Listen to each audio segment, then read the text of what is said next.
지난 주간 전교인 특별 새벽 기도회 셋째 날 맞이하였습니다. 우리 다 같이 사도신경 암송하시면서 신앙 고백 드리겠습니다.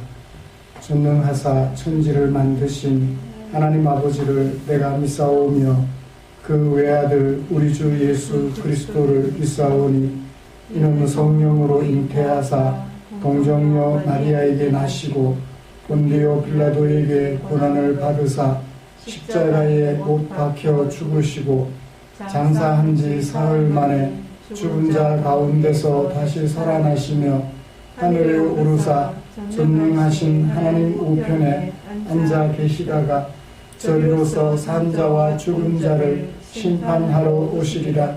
성령을 믿사오며 거룩한 공회와 성도가 서로 교통하는 것과 죄를 사하여 주시는 것과 몸이 다시 사는 것과 영원히 사는 것을 믿사옵나이다.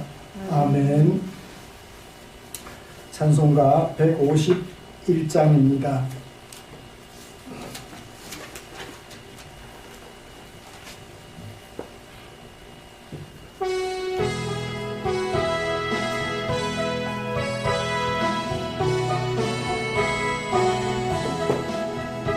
마왕의 왕의 주께서 왜 거처당했나. 이 벌레 같은 날 위해 그 보혈을 였네. 십자가 내가 처음 볼 때 나의 맘에 큰 고통 사라져. 오늘 믿고서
오늘 함께 묵상할 하나님의 말씀은 누가복음 23장 1절부터 12절까지입니다.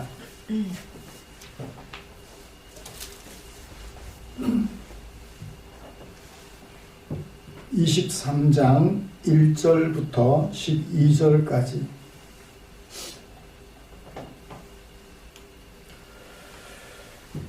찾으신 줄 알고 천천히 같이 읽도록 하겠습니다.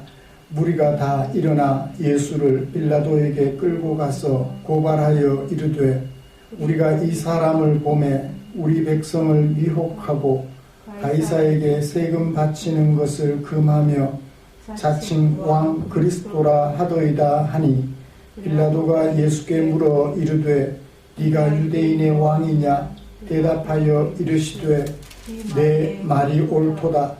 빌라도가 대제사장들과 무리에게 이르되 내가 보니 이 사람에게 죄가 없도다 하니 무리가 더욱 강하게 말하되 그가 온 유대에서 가르치고 갈릴리에서부터 시작하여 여기까지 와서 백성을 소동하게 하나이다.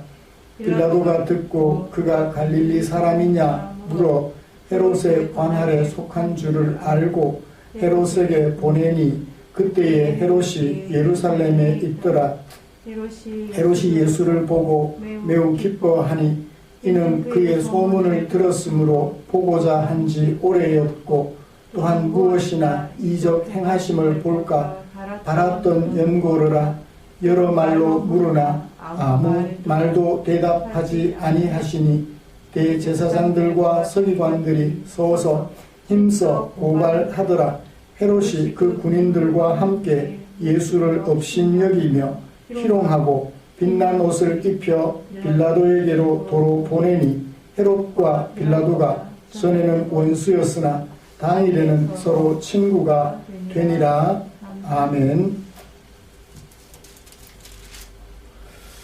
22장부터 시작된 예수님의 마지막 날 저녁, 그리고 이튿날 아침, 새벽, 그리고 이어서 아침의 일이 계속 소개되고 있습니다. 십자가를 앞에 놓고 예수님과 제자들에게 가장 큰 관건은 과연 제자들은 예수님이 십자가에 지는 그 상황을 보고 유혹에 넘어가지 않겠느냐. 예수님은 죄 없으신 분으로서 죄 있는 사람으로 재판을 받으실 때 그 자리를 떨쳐 일어나 재판받기를 거부하시는 유혹에 빠지지는 않을까 하는 것이 주된 관건이었습니다. 그것이 22장 말미까지 계속되었죠. 예수님은 유혹에 빠지지 않으셨지만 예수님의 제자들은 잡으러 온 사람들에게 칼을 휘둘러 귀를 자름으로 시험에 빠졌고, 베드로는 예수님의 예고대로 예수님을 모르는 사람이라고 예수님과 함께 곤욕 치를 것을 두려워한 나머지 예수님을 모른다고 부인하던, 그래서 유혹에 빠져버렸던 그들의 모습을 보았습니다. 오늘 이제 23장에서는 본격적으로 예수님의 재판이 진행이 됩니다. 두 가지 사건을 기록하고 있지요. 1절부터 7절 말씀은 빌라도의 형사법정에 서 있는 예수님, 서서 재판받으시는 예수님의 모습을 소개하고 있고요. 8절부터 12절에서는 헤롯 법정에서 재판을 받고 있는 예수님의 모습을 소개하고 있습니다. 두 장면을 한꺼번에 떠올려서 본문을 살펴보도록 하겠습니다. 빌라도는 남쪽 예루살렘을 중심으로 하여 유다 지방을 다스리는 로마 황제의 총독이었습니다. 헤롯은 북쪽 갈릴리를 중심으로 사마리아 지역 전체를 다스리는 헤롯 왕이었습니다. 물론 로마 황제의 명을 받들어서 왕으로 다스리고 있었지요. 먼저 빌라도의 법정에 예수님이 서게 됩니다. 왜냐하면 대제사장들과 서기관들, 종교법정이 예루살렘에 있었기 때문에 예루살렘을 다스리는 총독 빌라도에게 먼저 재판을 받으십니다. 빌라도에게 재판을 받으실 때 예수님은 어떤 질문을 받았나요? 네가 유대인의 왕이냐? 예수님이 말씀하십니다. 네 말이 옳다. 그 얘기는 내가 유대인의 왕이라는 것이지요. 빌라도가 가만히 살펴보니까 만약에 왕이라면 행색이 그래서는 안 되거든요. 하는 일이 그래서는 안 되거든요. 그래서 얼른 판결을 내립니다. 내가 보니 이 사람에게는 죄가 없다라고 판단하고 예수님을 고소하는 무리들에게 선고하였습니다. 그러나 무리는 빌라도의 선고를 무시하고 더욱 소동하여 예수님을 죄인으로 결정해 주기를, 판결해 주기를 소리쳤습니다. 빌라도가 가만히 그들의 얘기를 들어보니까 예수님을 어디 사람이라고 말해요? 갈릴리 사람이라고 말해요. 누구의 재판 관할에 속해 있죠? 헤롯의 재판 관할에 속해 있다는 것을 아는 거예요. 죄 없는 예수님을 재판할 수 없어서, 내가 보기에는 죄가 없는데 유대인의 왕이라고 하지만 정치범, 형사범으로서 예수님은 유대인의 아니라는 것을 알았기에 그들의 말 속에 갈릴리 사람이다라는 그 말 속에서 힌트를 얻고 자기가 재판할 수 없다고 다른 사람에게 넘겨버립니다. 예수님을 넘겨받은 헤롯이, 그럼 예수님이 갈릴리까지 가셨을까요? 아니에요. 그때 마침 헤롯이 예루살렘에 와 있었어요. 그래서 헤롯에게 바로 보낼 수 있었죠. 예수님을 받은 헤롯이 재판을 합니다. 이미 헤롯은 예수님에 대해서 잘 알고 있었어요. 그래서 헤롯이 예수님을 재판하기는 하는데 어떤 식으로 자기 앞에 세웠나요? 어떤 이유로? 이는 8절. 그 이유는 예수님에 대하여 소문을 익히 들었으므로 보고자 한 지 오래였고, 그러니까 호기심에 예수님을 얼른 맞이한 거예요. 목적이 뭐였죠? 무엇이든지 그가 이적 행하는 것을 보려고. 예수님을 죄수의 자리에 앉혔습니다. 그리고 여러 말로 물었어요. 예수님이 대답하셨나요? 안 하셨나요? 빌라도 앞에서는 대답하시더니 헤롯 앞에서는 얘기를 하지 않으셨어요. 그러자 대제사장들과 서기관들이 더욱 힘써 고발하는 것으로 예수님이 십자가에 못 박혀 죽을 위기에 처하게 됩니다. 사건의 결론은 어떻게 났나요? 헤롯도 보니까 죄수로 판단할 수가 없었어요. 그래서 어떻게 하죠? 희롱하고, 업신여겨 희롱하고 어떻게 했어요? 빌라도에게 다시 돌려보내고 말았습니다. 어제 말씀하고 비교 같아요. 누구 앞에서는 내가 그다, 네 말이 옳다라고 대답을 해주고 누구 앞에서는 아무 대답도 안 해요. 어떤 사람들 앞에는 대답 안 해요? 63절 22장. 희롱하는 사람들 앞에서는 대답 안 해요. 희롱하는 사람들 앞에 내가 어떻게 하면 진짜 이적을 보여주면 사람들이 놀라 자빠질 거 아니에요. 충분히 그러고 싶은 마음이 생길 수 있겠죠. 그런데 예수님은 희롱하는 사람들 앞에서 입을 다무십니다. 그들 앞에 당신의 정체를 드러내 보아야 별 의미가 없다는 거죠. 대신에 어떤 사람들 앞에서는 자신의 정체를 분명히 밝혀주시나요? 공적인 의회, 공회 앞에서는 자신이 누구인지를 분명하게 밝히셨습니다. 또 누구 앞에서는 예수님이 죄 없다라는 사실을 인정하는 사람들 앞에서는, 빌라도 앞에서는 내가 그다라는 사실을 밝혀주셨어요. 22장 63절을 보시면 희롱했다라는 단어가 나오고 그들 앞에서는 입 다물고 계셨어요. 헤롯 왕의 재판정을 기록하고 있는 23장 8절부터 12절 말씀에 11절에 보면 희롱하고 빛난 옷을 입혀 빌라도에게 도로 보내니 헤롯의 마음을 아신 예수님은 헤롯 앞에서는 입을 다물어 버리셨습니다. 아무 말도 대답하지 아니하시니. 그러니까 앞뒤로 대답하지 않고 가운데 두 개는 대답하신 예수님의 모습을 볼 수 있죠. 재판정에 서 계시는 예수님의 이 이중적 자세, 두 가지 자세, 다른 자세죠. 이것이 우리에게 보여주는 것은 무엇일까요? 22장 말미와 23장 초반부 두 사건을 통해서, 네 사건을 통해서 저자 누가가 우리에게 밝혀주고자 하는 하나님의 마음은 무엇일까요? 희롱하는 사람들 앞에서는 아무 대답도 하지 않으시고 공회나 죄 없다라고 인정하는 빌라도 앞에서는 분명히 당신의 정체성을 밝혀주셔요. 이렇게 재판받으시는 예수님의 모습을 조금 더 살펴볼까요? 보통 죄수라면 정말 자신이 지은 죄가 있다는 것이 판정이 된다면, 속으로 생각이 된다면 재판받을 때 어떤 마음이 생길까요?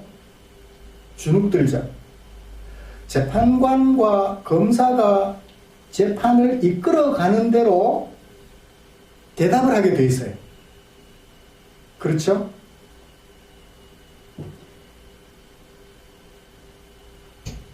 이 대제사장들과 서기관들, 백성의 장로들이 벌인 재판정, 고소로 말미암아 펼쳐진 빌라도와 헤롯의 재판정에서 거기가 춤판이라면 예수님은 죄수로서 그들이 추라하는 대로 춤을 춰야 추는 꼭두각시가 돼야 돼. 꼭두각시가 돼야 돼. 왜냐하면 내게 죄가 있기 때문에. 죄를 조금이라도 면하려고 감면받으려고, 죄에 대한 징벌을 감면받으려고 그들이 추라는 춤을 춰야 돼. 근데 예수님은 어떻게 하고 있죠? 재판관들을 주도하고 있어요. 내가 죄 없는 하나님의 아들이요 유대인의 왕이라는 사실을 분명하게 그들에게 각인시켜주고 있다는 것을 보게 됩니다. 재판정에서 춤을 추라고 하는 재판정에서 꼭두각시처럼 춤을 추며 죄를 감면받으시려는 것이 아니라 죄 없으신 분으로서 재판관들에게 판결을 내리도록 재판을 주도해가는 예수님의 모습을 볼 수 있죠. 자, 두 가지를 제가 비교해 드렸습니다. 어떤 사람들 앞에서는 아무 대답도 하지 않으시고 공회와 빌라도 앞에서는 대답하시는 예수님. 그 다음에 그 재판정에서 꼭두가시처럼 춤을 추어서 죄를 감면받으려 해야 될 죄수라면 그러해야 될 텐데 그렇지 않고 오히려 재판관들에게 죄 없음에도 불구하고 판결을 내리도록 재판을 주도해가는 예수님의 모습을 두 가지로 살펴보았습니다. 이런 모습 속에서 우리는 예수님의 어떤 모습을 볼 수 있나요? 첫 번째는 예수님은 죄가 없으신 분이라는 거예요. 희롱하는 자들 앞에 자기를 유대인의 왕이요 하나님이 보내신 메시아이며 대단한 존재라는 것을 밝혀줄 필요가 있었지만 그렇게 하지 않으셨어요. 정작 죄 없다라고 말하는 사람 앞에서는 자신이 그러함을 밝혀주셨습니다. 이런 사실 앞에서 우리는 예수님의 첫 번째 모습을 살펴볼 수 있습니다. 죄 없으신 분이죠. 빌라도가 유대인의 왕이냐 물었을 때 예수님은 그렇다라고 말씀하셨어요. 만약에 유대인의 왕으로 오셨는데 죄가 있으면 어떻게 되죠? 안 되죠. 그래요. 우리 예수님은 유대인의 왕으로 오셨는데 죄 없으신 분이세요. 헤롯이나 빌라도처럼 죄 있는 존재가 아니라 죄 없으신 분이세요. 우리가 이 사실을 마음에 새겼으면 좋겠습니다. 형사범으로도 종교범으로도 예수님은 죄가 없는 분이셨습니다. 그 어떤 죄에 대한 징벌을 받아서는 안 되는 그런 죄 없는 분이셨다는 사실을 우리가 마음에 확신하시기를 기대해 봅니다. 그 다음에 우리 예수님은 어떤 분이시죠? 22장부터 계속되어 오는 주제입니다. 예수님이 유혹에 빠지지 않게 제자들에게 기도하라 했는데 제자들은 빠져버렸죠. 하나님의 크신 일을 이루는 그 일 앞에서 제자들은 그만 자신들이 당할 곤욕을 생각하면서 예수님을 부인하고 말았습니다. 유혹에 넘어가고 말았어요. 칼을 휘둘러 힘을 행사함으로 그들을 억압하려는 유혹에 넘어가고 말았습니다. 그러나 우리 예수님은 어떠세요? 12이나 더 되는 천사를 불러서 그들 위해 이적도 보여주고 기적도 보여줄 수 있겠지만 그러나 예수님은 자랑하지 않으셨습니다. 이것은 언제 모습과 동일하죠? 메시아로서 처음 시작하실 때, 사역을 처음 시작하실 때 그 모습과 같아요. 돌로 떡을 만들어라. 사탄이 유혹했죠. 예수님 안 만드셨습니다. 성전 위에 올라가서 뛰어내리라. 안 뛰어내리셨습니다. 높은 산에 올라가서 절하라. 보이는 세상을 너에게 주겠다. 예수님 절하지 않으셨습니다. 그랬던 것처럼 우리 예수님은 지금 여기서도 시험에 빠지지 않으셨어요. 기도함으로 하나님의 보내신 메시아라는 사실을 기억하고 또 기억하는 기도를 하심으로써 유혹에 넘어가지 않고 꿋꿋이 당신이 가셔야만 하는 그 길을 우리 예수님은 걸어가고 계신다는 것을 오늘 말씀을 통해서 살펴볼 수 있었습니다. 유대인의 왕, 우리들의 왕으로 오신 예수님, 하나님으로부터 그 나라를 위탁받으셨으며 위탁받으신 그 나라를 우리에게 맡겨주신 예수님은 죄 없으신 분이십니다. 그리고 어떤 경우에도 유혹에 빠지지 않으시는 분이십니다. 유혹에 빠진 우리를 지그시 바라보시며 베드로를 보셨다고 했죠. 그 보시다라는 동사가 두 가지 단어가 합성되어 있는 단어예요.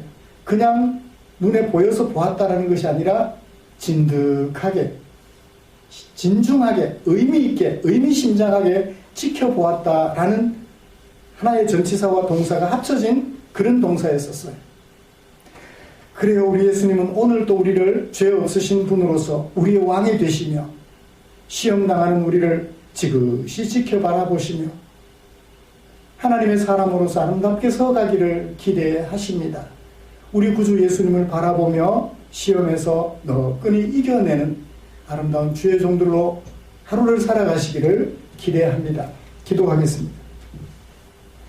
좋으신 하나님 감사합니다. 누가가 예수님의 마지막 재판받는 과정, 대조되는 모습들을 우리에게 보여주면서 소개해주는 장면을 읽었습니다. 예수님은 유대인의 왕이요 우리들의 왕이며 만왕의 왕으로 이 땅에 오셔서 신들의 신으로 오셔서 우리에게 하나님의 크신 구원을 이루어 주십니다. 사람으로 오셨으되 시험에 빠지지 않으신 분으로서 시험에 빠질 수 있는 우리들의 모습을 지그시 바라보아 주시는 그런 분이셨습니다. 이제 이 예수님을 우리가 구주로 모셨으니 우리 구주 예수님은 죄 없으신 분으로서 온전한 우리의 왕이심을 기억하게 하시고 우리 생에 살아가는 동안 우리를 유혹하는 갖가지 요소들 앞에서 넘어가지 않고 떨어지지 않고 빠지지 않으며 믿음 위에 견고하게 서서 승리를 하나씩 하나씩 맛보아가는 아름다운 성도들 되게 오늘도 그 걸음 인도해 주시옵소서. 발걸음 닿는 곳마다 주의 평강을 전하게 하시고 손길이 닿는 데마다 사랑을 보여주며 그 입술에 아름다운 말을 담아 격려와 위로를 일삼는 성도들이 되게 하시고 그 눈빛은 저주와 원망의 눈빛이 아니라 자비의 눈빛으로 사람들에게 평안을 줄 수 있는 우리 성도들의 하루 삶이 되게 인도하여 주시옵소서. 우리를 사랑해 주신 주께 감사드리며 예수님의 이름으로 기도드리옵나이다. 아멘. 하늘에 계신 우리 아버지여, 이름이 거룩히 여김을 받으시오며 나라의 임하옵시며 뜻이 하늘에서 이룬 것 같이 땅에서도 이루어지이다. 오늘날 우리에게 일용할 양식을 주옵시고 우리가 우리에게 죄 지은 자를 사하여 준 것 같이 우리 죄를 사하여 주옵시고 우리를 시험에 들게 하지 마옵시고 다만 악에서 구하옵소서. 대개 나라와 권세와 영광이 아버지께 영원히 있사옵나이다. 아멘.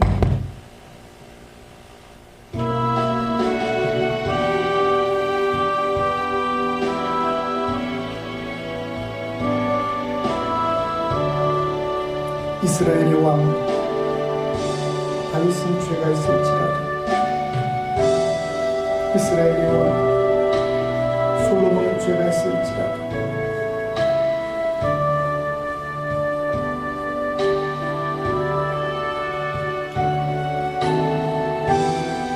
우리들의 영원한 왕 우리 구주 예수님은 죄 없으신 분으로서 우리를 구원하시며 우리를 통치하시며 온전한 왕이심을 기억합니다. 유혹에 넘어가는 우리를 지그시 바라보시며 우리를 보듬어 주시고 격려해 주시는 그림을 살펴봅니다. 오늘 하루 동안도 이 하나님, 이 주님을 바라보면서 이 주님이 당하신 고난 생각하면서 그 고난의 의미를 마음속 깊이 새기는 하루를 살게 하여 주시옵소서.